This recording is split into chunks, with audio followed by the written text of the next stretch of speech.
నా కూతురుగా పుట్టడం నా అదృష్టం.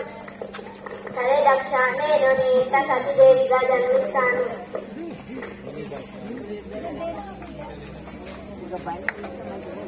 మహాశక్తి నా ఇంట నా కూతురుగా జన్మించింది. ఈమె సాక్షాత్తు జగదంబ. ఈమెను అల్లారు ముందుగా పెంచుతాను. మంచి వరుడికి ఇచ్చి వివాహం చేస్తాను. తండ్రి బ్రహ్మదేవ, మీరు నా ఇంటికి వచ్చినందుకు నేనెంతో అదృష్టవంతులను. దక్ష, నీ కూతురు సతీదేవి శివుడికిచ్చి కళ్యాణం జరిపించాలని అడగడానికి వచ్చాను. వారే వచ్చి అడిగి అన్నా చేయకుండా ఉంటానా? ఖచ్చితంగా మహాశివుడితో నా కూతురు సతీదేవి వివాహం జరిపిస్తాను. సరే దక్ష, నేను వెళ్ళొస్తాను. బాబా. అమ్మ సతీదేవి, ఈ వివాహం మహాశివుడితో నిశ్చయించాను. నీకు ఈ వివాహం ఇష్టమేనా? తండ్రి, నేను మహాశివుడిని ఎంతో భక్తి శ్రద్ధలతో ఆరాధిస్తున్నాను. అతనినే భర్తగా పొందాలనుకుంటున్నాను. అయితే ఇప్పుడే దేవతలందరికీ ఆహ్వానం పంపిస్తాను. మీ ఇరువురి వివాహం జరిపిస్తాను. మహాదేవ, నా కూతురు వివాహం మీతో జరిపించాలని నేను కోరుకుంటున్నాను. నిత్యం దక్ష.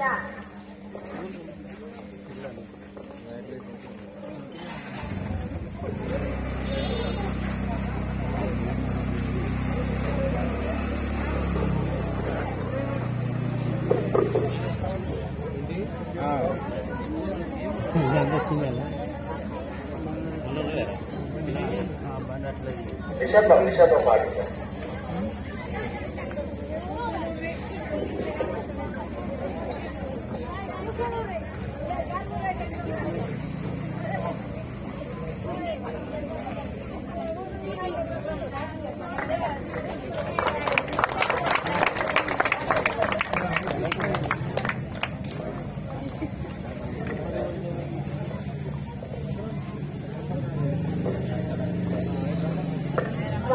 మిమ్మల్ని భర్తగా పొందడం నా అదృష్టం. నన్ను దీవించండి స్వామి.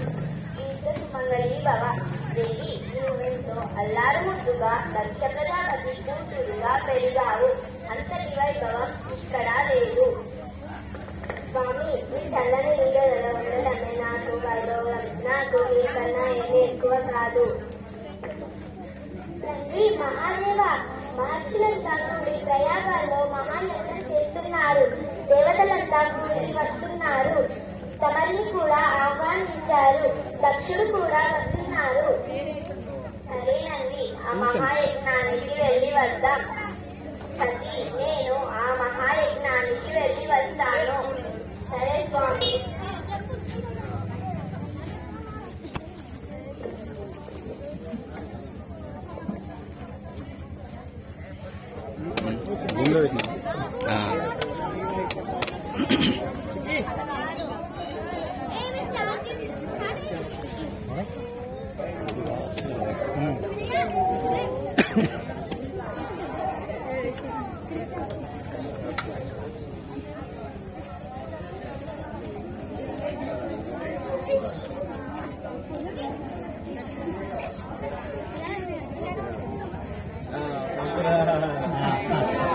ఎవరు వచ్చారు?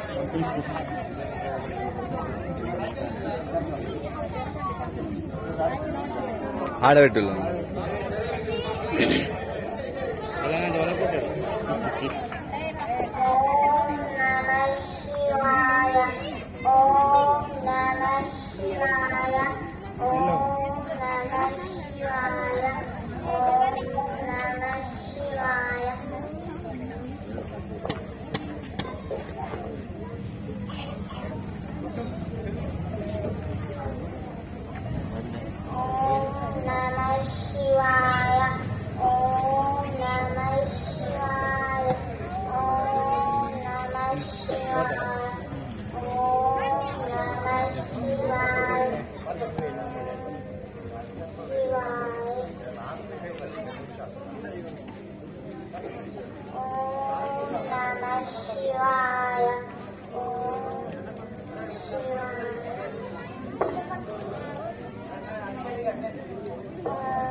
శివాయ.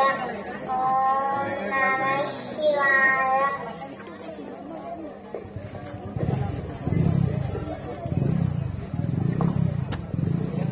శివుడికి ఏమీ లేకున్నా పెద్దలంటే గౌరవం లేదు, మామ అంటే విలువ లేదు. మామగారు వచ్చినా లేచి నిలబడడం లేదు. అసలు ఏమి చూసుకొని శివుడికి ఎంత పొగరు. భిక్షపతి, భూతాలకు అధిపతి, శ్మశానంలో తిరిగేవాడు, పులి చర్మం కట్టుకునేవాడు. దక్ష, మహాశివుడికి అల్లుడికి ఇచ్చే మర్యాద ఇచ్చావా? బిడ్డని ఇచ్చావు కాబట్టి మహాశివుడికి లొంగి ఉండాలి. అయినా శివుడు త్రిమూర్తులలో ఒకడు, నీకు నమస్కరించాల్సిన అవసరం లేదు. నంది, నువ్వు ఒక పశువువి, నీ బుద్ధి చూపించావు, నా మీదకు రెక్కలు వేస్తున్నావు. అయినా భిక్షపతికి లేని బాధ నీకెందుకు? నా తండ్రిని అవమానిస్తే నేను ఊరుకోను, నా కొమ్ములతో కొట్టేస్తా. నంది, మనము ఇక్కడికి గొడవ పడడానికి రాలేదు, మహాయజ్ఞానికి వచ్చాము. నాకు ఇక్కడ గొడవ పడడం ఇష్టం లేదు, మనము ఇక్కడ నుండి వెళ్ళిపోదాం. సరే తండ్రి. మహర్షులారా, నేను ఇక్కడి నుండి వెళ్ళిపోతున్నాను, మీరు ఏమీ అనుకోవద్దు.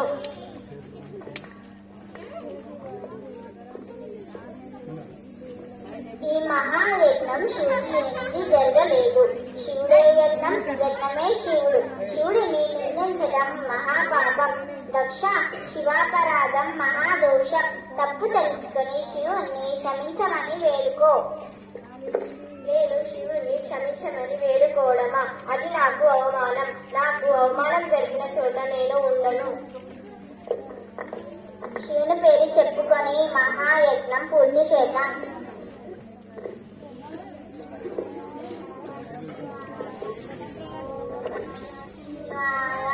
ఓం నమః శివాయ. ఓం నమః శివాయ.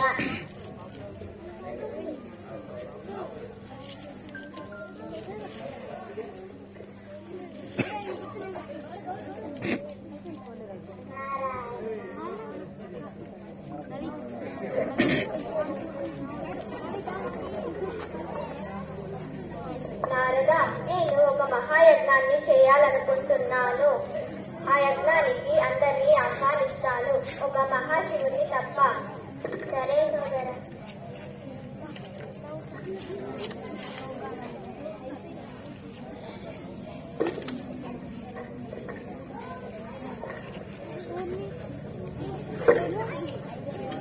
జయ, అందరూ పుష్పక విమానంలో నవ్వుతూ వెళ్తున్నారు. మా సోదరి మనలు కూడా వెళ్తున్నారు.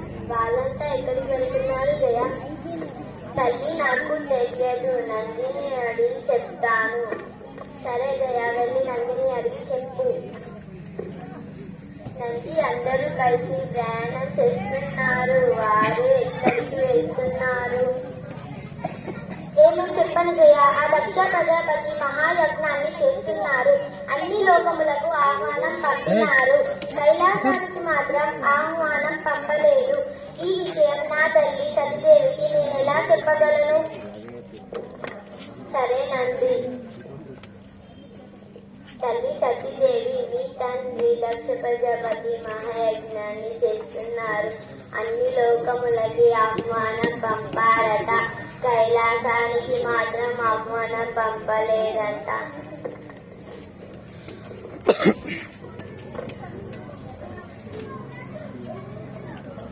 స్వామి, మా తండ్రి మహాయజ్ఞానికి మనకు ఆహ్వానం పంపలేదు. ఆయన నా మనసు అక్కడికి వెళ్ళాలని కోరుకుంటుంది. నా మాట మన్నించండి స్వామి. దేవి, అత్తగారింటి కాడ ఎంత వైభవం ఉన్నా పుట్టింటి ప్రేమ ముందు ఆ వైభవం చిన్నది. నేను ఎంత చెప్పినా నీవు వినడం లేదు. నేను అక్కడికి రాను, నీవు నందిని తోడు తీసుకొని వెళ్ళిరా. కానీ నీవు అక్కడ దక్షిణి కూతురిగా కాదు, ఈ మహాశివుని ఇల్లాలుగా ఉండవలెను. సరే స్వామి, నేను వెళ్ళి వచ్చేదను. నా తండ్రి దక్ష ప్రజాపతి అహం తగ్గించుకోమని తనని మారమని నేను చెప్పేదను. శివుడు లేనిదే యజ్ఞం కూడా లేదని నేను వివరించేదను.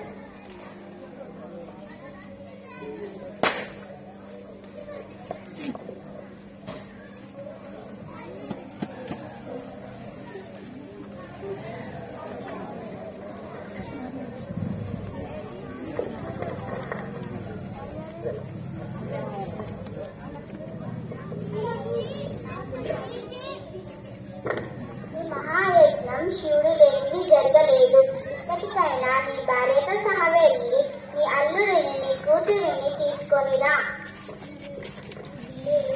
క్షమించమని కోరమ్మా. అసలు ఆ శివునికి నా అల్లుడయ్యే అర్హత లేదు. నా తండ్రి బ్రహ్మదేవుడు వచ్చి చెప్పాడని నా కూతురు సతీదేవిని మహాశివునికి ఇచ్చి వివాహం చేశాను. అయినా కూతురు అల్లుడే కదా, పిలవకపోయినా రావచ్చు. శివుడు లేని మహాయజ్ఞంలో నేను ఒక్క నిమిషం కూడా ఉండను.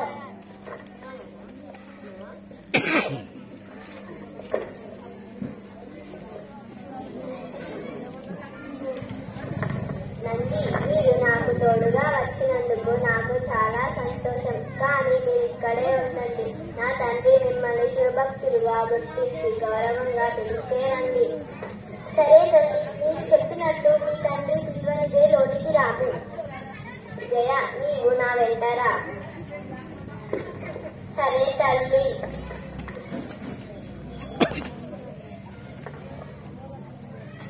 పిలవకపోయినా ఈ మహాయజ్ఞానికి వచ్చావు. కానీ ఇక్కడ నువ్వు ఆ మహాశివుడి ఇల్లాలుగా కాదు, ఈ దక్ష ప్రజాపతి కూతురుగా ఉండాలి.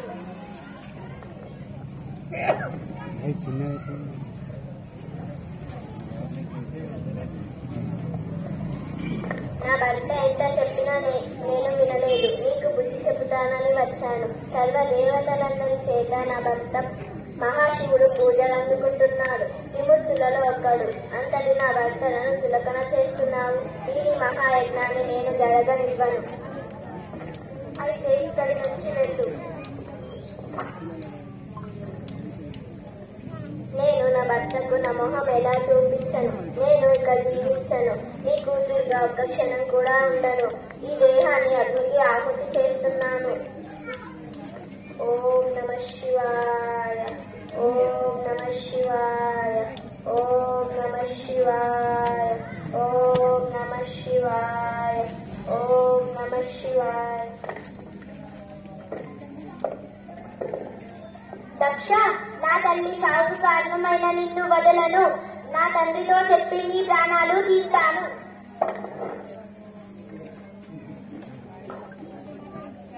దక్ష, తల్లి సతీదేవి అగ్నికి ఆహుతి అయింది. ఈ యజ్ఞాన్ని ఎవరు పూర్తి చేస్తారు? మహాదేవ, ఈ యజ్ఞాన్ని మీరే పూర్తి చేయాలి.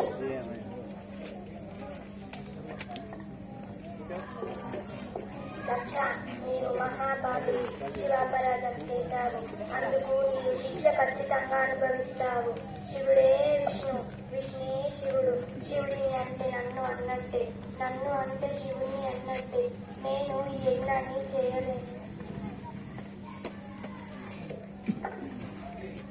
తండ్రి మహాదేవ, ఆ దక్ష ప్రజాపతి నా తల్లిని సతీదేవిని అవమానించాడని అగ్నికి ఆహుతి అయ్యింది. నా తల్లి ప్రాణాలు నేను కాపాడలేకపోయాను. నన్ను క్షమించండి తండ్రి. హలో, తల్లి, తల్లి, ఉండగలను దేవి. తండ్రి మీద మమకారమా ప్రాణాలు తీసి. సరే మరి.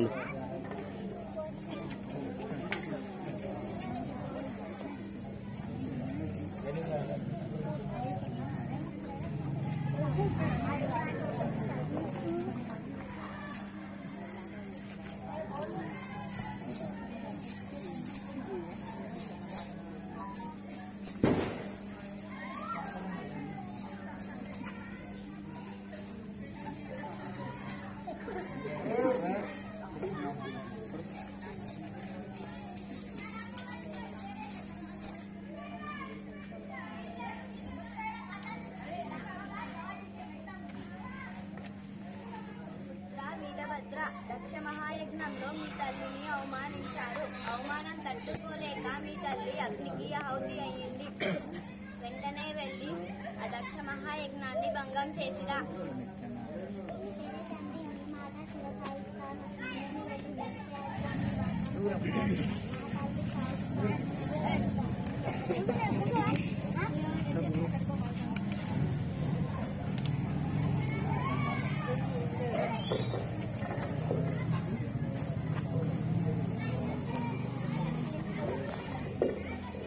దక్ష, నా తల్లి సావుకు కారణమయ్యావు. నా తండ్రి అవమానం తట్టుకోలేక అగ్నికి ఆహుతి అయ్యింది. ఈ యజ్ఞాన్ని భంగం చేస్తాను. అడ్డంగా నరికేసి యజ్ఞంలో పాడేస్తాను. అప్పుడు కానీ నా కోపం చల్లారదు.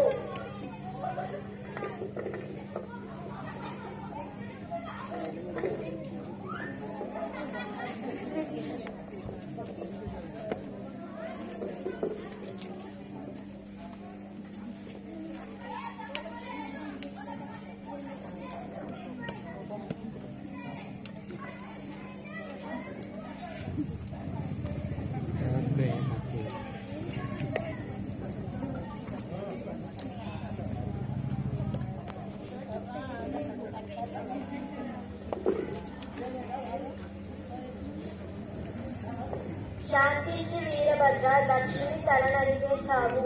కానీ దక్షయజ్ఞం మధ్యలో ఆగకూడదు. అది మహాపాపం. కానీ దక్షుణ్ణి ఆ శివుడు తప్ప ఎవరూ బ్రతికించలేరు. విష్ణుదేవ, మనమందరం వెళ్ళి మహాశివుణ్ణి దక్షుణ్ణి బ్రతికించమని వేడుకుందాం. ఆది భిక్షువు వాడిని కోరేది, బూడిదిచ్చేవాడినేది అడిగేది. ఆది భిక్షువు వాడినేది కోరేది, బూడిదిచ్చేవాడినేది అడిగేది. ఏది కోరేది వాడినేది అడిగేది, ఏది కోరేది వాడినేది అడిగేది.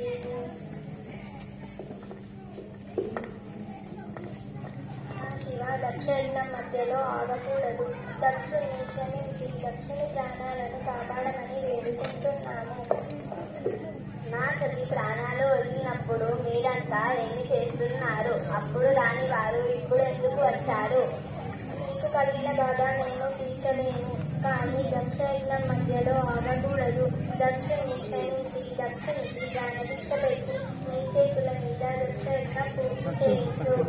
సరే, నేను అక్కడికి వస్తాను. పుత్ర వీరభద్ర, శాంతించు. దక్ష మహాయజ్ఞాన్ని భంగం చేయమని చెప్తే తనని చేశావెందుకు? నా తల్లి చావుకి కారణమయ్యారు. దక్షుడు దక్షకుడదాన్ని నేను దక్షుడిని తల నరికేసి యజ్ఞంలో పాడేశాను. పుత్ర వీరభద్ర, అడవిలోకి వెళ్ళి ఒక మేక తలని తీసుకొనిరా. దక్షునికి ప్రాణం పోసి నా చేతుల మీదుగా యజ్ఞం పూర్తి చేస్తాను. సరే తండ్రి.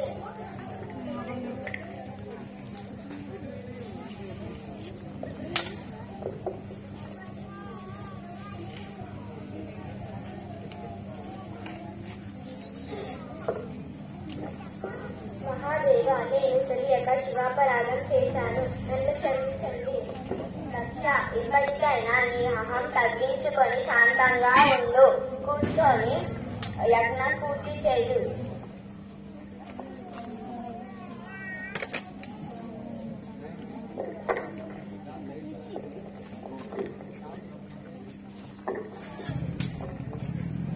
ఓం నమః శివాయ, ఓం నమః శివాయ, ఓం నమః శివాయ, ఓం నమః శివాయ, ఓం నమః శివాయ, ఓం నమః శివాయ, ఓం నమః శివాయ.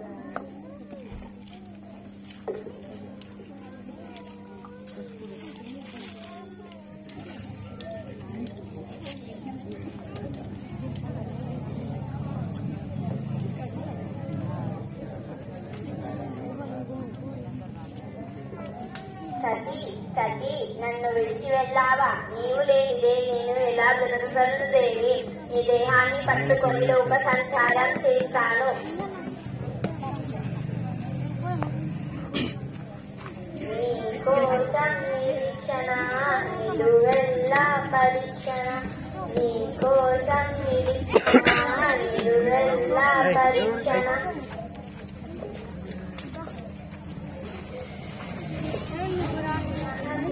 ఆగును, నీవు లయకరుడి. ధైర్యాన్ని కోల్పోవద్దు. మా సోదరి సత్యదేవి మళ్ళీ పుట్టింది. మీ చెంతకు చేరుతుంది. మీరు వెళ్ళి తపస్సు చేసుకోండి. నేను మా సోదరి దేహాన్ని 18 ముక్కలుగా విభజిస్తాను. రాబోయే కాలంలో అష్టదశ శక్తి పీఠాలుగా మా సోదరి ప్రజలకు దర్శనమిస్తుంది. నీవు నిశ్చింతగా ఉండు.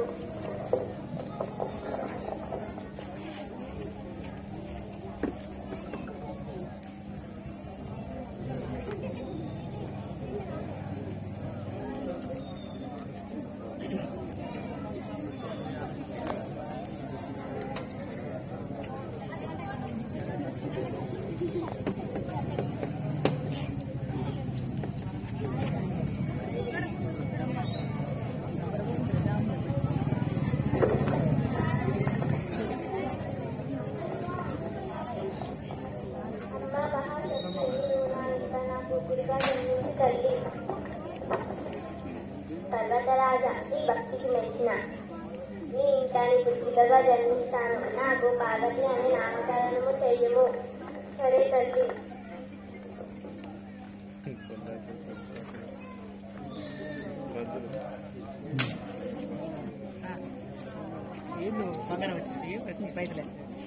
వీడియోలు పడుతుంటాం.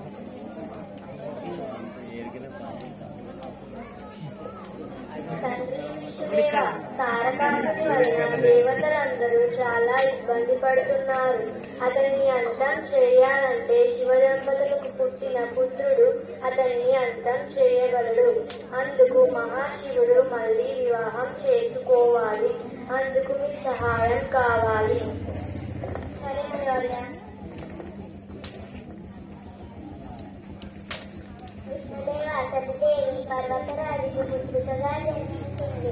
ఆమె పేరు పార్వతీదేవి. మనము అంతా కలిసి ఆమెతో మహాశివునికి వివాహం జరిపించాలి.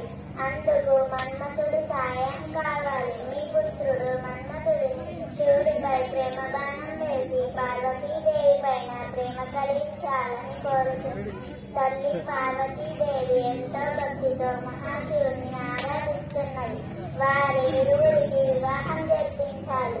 వారి కలయికతో కుమారస్వామి జననం పొందుతాడు. తన వలన తారకాసుని అంతం జరుగుతుంది. మన్మథ, శివుడికి పార్వతిపై ప్రేమ కలిగించేలా చేయము. సరే తల్లి, మీరు చెప్పినట్టే చేస్తాను. ఇప్పుడే బాణం వేస్తున్నాను. మహాశివునికి ప్రేమ కలుగుతుంది. నా ప్రేమ బాణానికి తిరిగే లేదు. మహాశివుడిని మాయ చేస్తాను.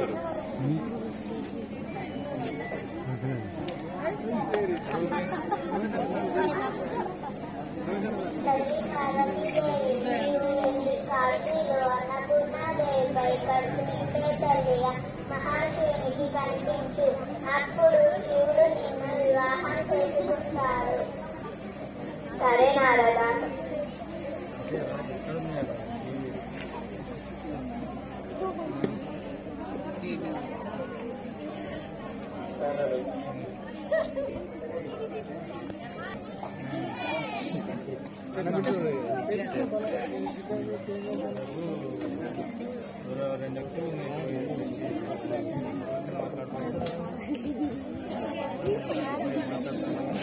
ఎవరో కానీ అందరికీ కడుపు నిండా ఆహారం పెడుతుంది. నేను ఈమెను వివాహం చేసుకుంటాను. ఎవరు మీరు? అందరికీ కడుపు నిండా ఆహారం పెడుతున్నారు. నాకు చాలా ఆకలిగా ఉంది. అన్నం పెట్టుకో. నేను పర్వతరాజా పుత్రికను పార్వతీదేవిని. అందరికీ ఆకలిగా ఉంటే అన్నము పెడుతున్నాను. ఎగ్గు కూడా వడ్డిస్తాను.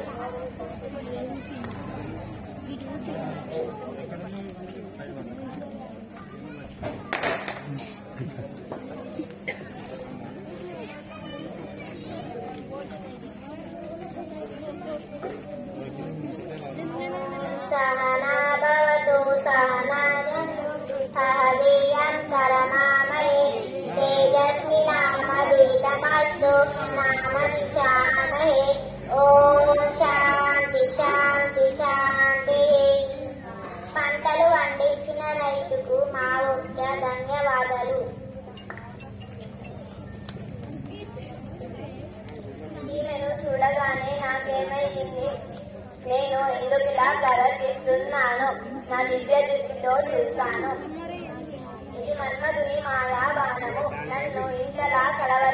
ఉంటుంది. ఇప్పుడే మన్మధుణ్ణి భస్మం చేస్తాను.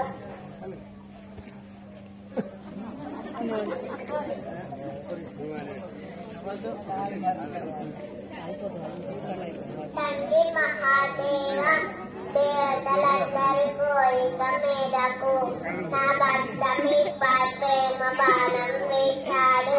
నా భర్త తప్పు ఏమీ లేదు. నా భర్తను క్షమించి ప్రాణభిక్ష పెట్టమని వేడుకుంటున్నాను.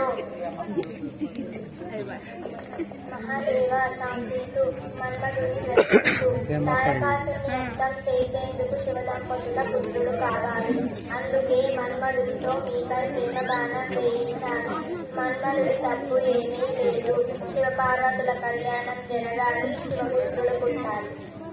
నేను మన్మధుడిని ప్రతిష్ఠిస్తాను.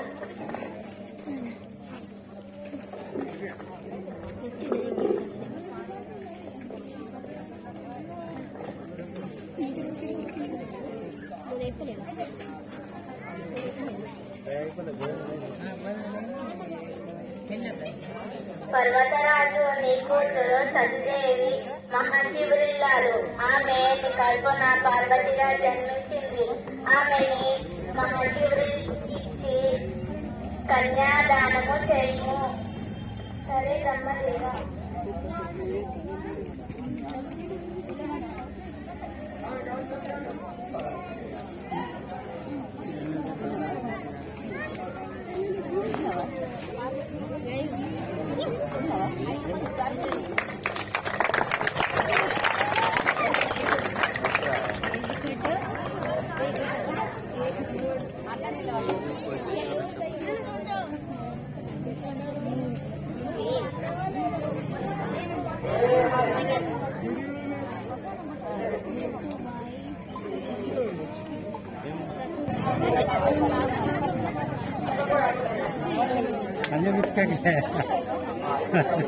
నన్ను అనుకునే